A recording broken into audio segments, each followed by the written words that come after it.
नमस्कार। ओपी राजभर लगातार जिस तरीके से अखिलेश यादव के ऊपर बयानबाजी कर रहे हैं, लगातार एक के बाद एक बयान देते हुए दिखाई पड़ते हैं, उससे तो ऐसा लगता है कि उनका सारा का सारा फोकस जो है वो सिर्फ अखिलेश यादव के ऊपर है। यानी उनकी राजनीति का जो केंद्र बिंदु है वो समाजवादी पार्टी है, अखिलेश यादव है। क्योंकि एक के बाद एक रोज़ाना ओपी राजभर सुबह उठते हैं, अखिलेश यादव पर कोई ना कोई बड़ा बयान देकर चले जाते हैं। और ये बयान भी ऐसा वैसा नहीं, बल्कि कई दफ़ा बयान जो है बड़ा विवादों में भी फंसता हुआ दिखाई पड़ता है। लेकिन इस दफ़ा ओपी राजभर ने एक बार फिर अखिलेश यादव के ऊपर बड़ा निशाना साध दिया है। दरअसल ओपी राजभर जो सुबह सपा के अध्यक्ष भी हैं, योगी सरकार में मंत्री भी हैं, उन्होंने एक बड़ा बयान देते हुए कहा है कि मैं चुनौती देता हूं कि अब अखिलेश यादव इस जन्म में मुख्यमंत्री नहीं बनेंगे, उन्हें मुख्यमंत्री बनने के लिए अगला जन्म लेना पड़ेगा। इस बात को ओपी राजभर ने जिस तरह से कहा है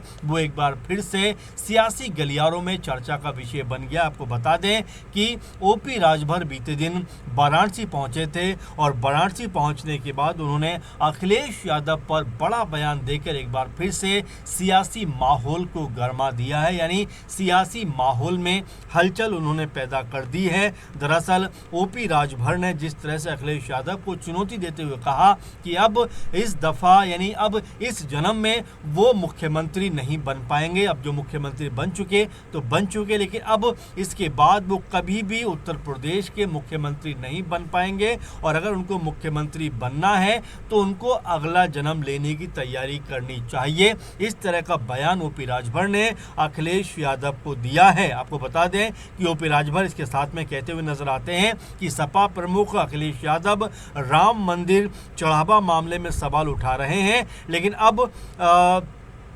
और अभी तक राम मंदिर में दर्शन करने क्यों नहीं पहुंचे, उनकी बातों को कोई भी गंभीरता से नहीं लेता। यानी अखिलेश यादव के ऊपर ओपी राजभर ने कहा कि जिस तरह से राम मंदिर चढ़ावे को लेकर जो कथित लूटपाट और गबन घोटाले की खबरें बनी, उसमें अखिलेश यादव ने खूब बढ़ चढ़कर बयानबाजी की। लेकिन ओपी राजभर कहते हैं कि एक दफ़ा भी वो अखिलेश यादव जो हैं वो राम मंदिर में भगवान राम के दर्शन करने को नहीं गए। आपको बता दें कि इसके अलावा ओपी राजभर ने एक और बार हमला करते हुए कहा है कि अलग अलग जनपद में हुए अपराधों पर गौर करें तो ये 90% ऐसे लोग हैं जो अखिलेश यादव के समुदाय से आते हैं। यानी लगभग 90% जो अपराधी हैं वो यादव समुदाय से आते हैं। ये ओपी राजभर का कहना है। इससे पहले भी उन्होंने कहा था कि उत्तर प्रदेश में जितने भी अपराध होते हैं उसमें से 90 और 95% जो अपराधी होते हैं वो यादव समुदाय से आते हैं।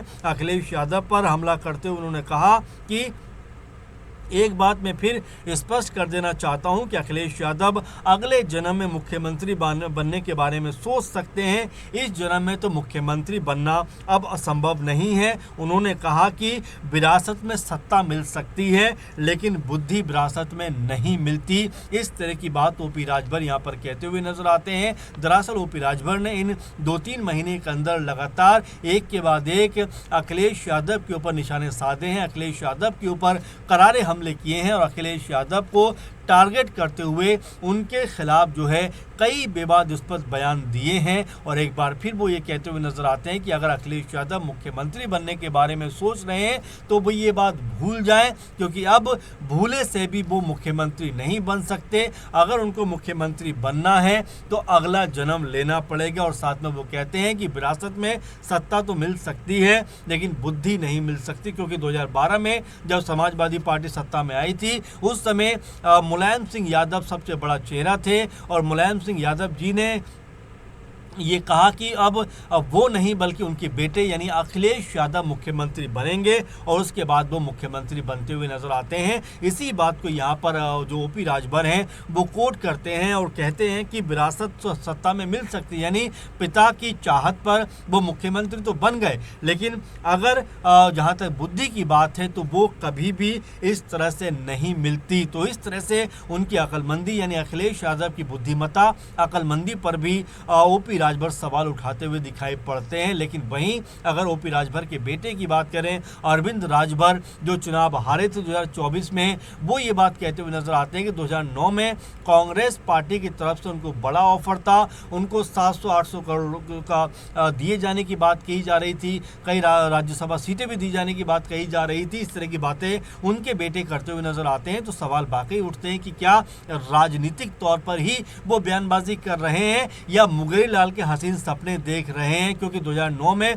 तो ओपी राजभर की पार्टी का अस्तित्व कोई बहुत ज़्यादा नहीं था, बहुत बड़ा लेवल नहीं था। तो आखिर कांग्रेस पार्टी ने उनको कैसे इतना बड़ा ऑफर दे दिया होगा, ये भी सवालों के घेरे में नजर आता है। खैर, अगर ओपी राजभर की बात करें तो उनके छोटे बेटे अरुण राजभर ये कहते हुए नजर आए थे कुछ दिनों पहले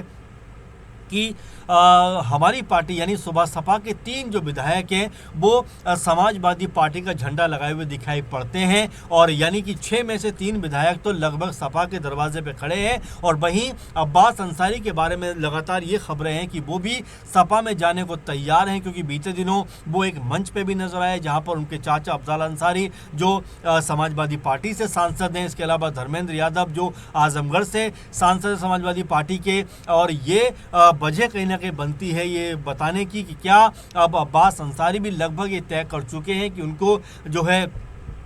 समाजवादी पार्टी में जाना है। उनके चाचा ने भी ये बात कही कि अगर मऊ से जो है अब्बास अंसारी सपा के टिकट पर चुनाव लड़ते हैं तो एक अलग माहौल मिलेगा और उनको बड़ी जीत यहाँ पर मिलती हुई दिखाई पड़ेगी। तो फिलहाल ओपी राजभर जिस तरह की बयानबाजी कर रहे हैं और जिस तरह की बातों को सामने रख रहे हैं, उसको देखकर ऐसा लगता है कि क्या वाकई में वो राजनीति की करने को लेकर सीरियस भी हैं या यूं ही जो है इस तरह की बातें करते हुए रहना चाहते हैं, क्योंकि उनकी बयानबाजी में कोई आधार नहीं होता। कभी ये कहते हुए नजर आते हैं कि समाजवादी पार्टी का पूरा कुनबा बीजेपी में शामिल होने वाला है, लेकिन जब बीजेपी की तरफ से बयान निकलकर सामने आता है तो केशव प्रसाद मौर्य कहते हैं कि ओपी राजभर के बयानों में कोई दम नहीं है, वो यूं ही कुछ भी बोलते रहते हैं। तो अब जरा सोचिए कि जब उनके ही सहयोगी दल इतना बड़ी बात बोल देते हैं तो आखिर ओपी राजभर का जो कह सकते हैं कि उनका जो बातों में वजन होना चाहिए, आखिर वो क्यों नज़र नहीं आता? वो इसलिए नज़र नहीं आता कि वो कुछ भी और कभी भी बोलते हुए दिखाई पड़ते हैं। अभी हाल ही में जो बीजेपी अध्यक्ष नितिन नवीन हैं लखनऊ के दौरे पर थे, उत्तर प्रदेश पहुंचे हुए थे और यहाँ पर तमाम जो गठबंधन के साथी थे जिसमें ओपी राजभर हैं और तमाम और भी जो दल हैं, सब लोगों से मुलाकात करते हुए नजर आए लखनऊ में। और इसके बाद ओपी राजभर से जब बातचीत करते हैं मीडिया वाले, जब पत्रकार उनसे सवाल पूछते हैं तो वो कहते हैं कि देखिए, सीटों की बात तो ऐसी है कि अगर आप तोप का लाइसेंस मांगते हैं हमारे देश में तो बंदूक का मिलता है, और बंदूक का लाइसेंस मांगते हैं तो आपको जो कट्टे यानी तमंचे का लाइसेंस मिलता है। ये ओपी राजभर बात को कहते हुए नजर आए थे, यानी उनको इस बात का आभास है कि बीजेपी की तरफ से उनको बहुत ज़्यादा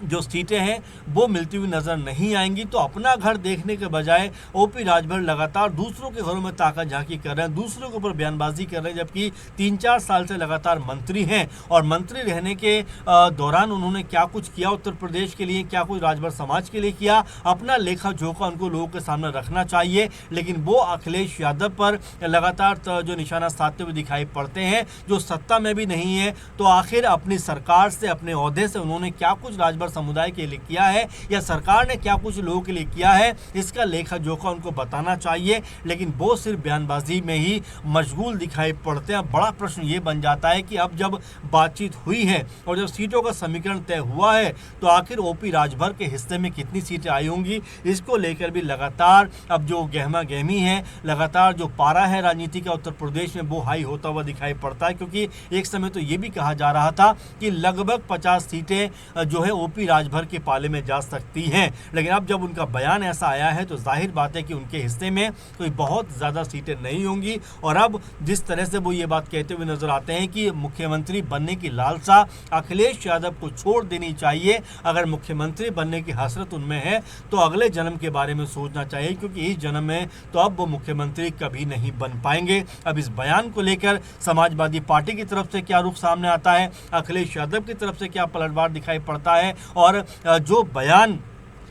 यहाँ पर ओपी राजभर ने दिया है उसको लेकर सपा खेमा किस तरह से उनके ऊपर पलटवार करता हुआ दिखाई पड़ता है। ये बेहद ज़रूरी और अहम होता हुआ नजर आएगा, क्योंकि लगातार ओपी राजभर अखिलेश यादव समाजवादी पार्टी के ऊपर निशाना साध रहे हैं, लगातार बयानबाजी कर रहे हैं, क्योंकि उत्तर प्रदेश में किसी भी अन्य दल के खिलाफ ओपी राजभर इतनी बड़ी बयानबाजी नहीं कर रहे जितनी बड़ी बयानबाजी वो जो है अखिलेश यादव समाजवादी पार्टी के खिलाफ कर रहे हैं। बल्कि रोज़ाना उनके सोशल मीडिया पे आप देखेंगे कि वो कुछ ना कुछ अखिलेश यादव और समाजवादी पार्टी के लिए खिलाफ लिखते हुए दिखाई पड़ते हैं, और यही उनकी रोज़ की दिनचर्या बन गई है। तो अब ओपी राजभर की इस बयानबाजी को आप कैसे देखते हैं, और जिस तरह से उन्होंने कहा है कि अगला जन्म मुख्यमंत्री बनने के लिए लेना पड़ेगा, उनकी बात को आप कैसे देखते हैं, उनके बयान को आप कैसे जो है उनके इस बयानों को कैसे आप जो अपने नज़र से देखते हैं, इसका भी आप ज़रूर कमेंट करके खुलासा करिए, बताइए कि जो ओपी राजभर बयानबाजी कर रहे हैं आखिर उस बयानबाजी का मकसद क्या है। तो फिलहाल के प्रोग्राम में बस इतना ही। आप लगातार जुड़े रहें, लगातार हमारे साथ बने रहें और अपने सुझाव हम तक भेजते रहें। नमस्कार।